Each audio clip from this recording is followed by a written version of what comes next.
Nisar?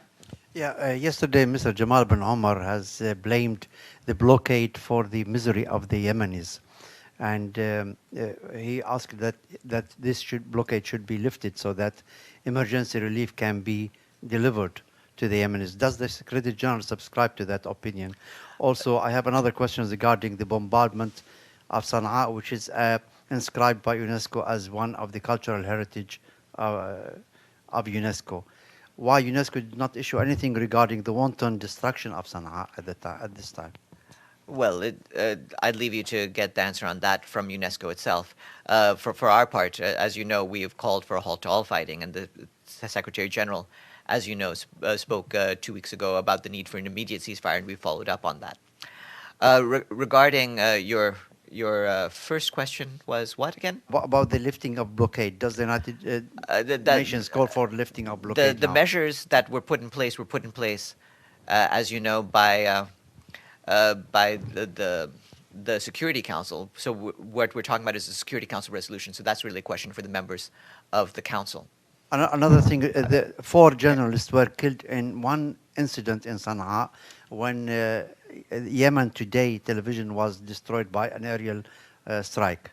There was no condemnation to that action, and now yesterday there was another attack against a media outlet in Sana'a as well. Well, we are against the killing of any journalist anywhere, and certainly if journalists are being targeted, that would be a very serious crime in the context even of the overall violence, which, as you know, we have opposed.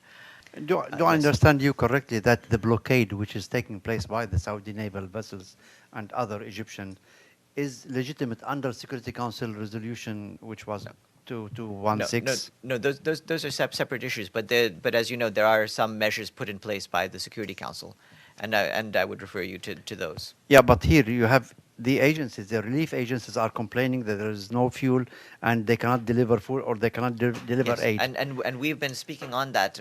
Certainly, we need fuel and we need supplies. I mentioned that just a few minutes ago. But who is preventing them from bringing in ships to Hodeidah and other seaports to deliver? It's essential that that deliveries of humanitarian supplies and of fuel and other assets that are necessary to transport those supplies are put in place, and we continue to appeal to all those to allow those deliveries to happen.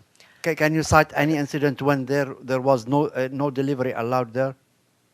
I mean, ships were not able to dock. We're aware that there have been some deliveries, but there have not been nearly enough. And like I said, we want more than that.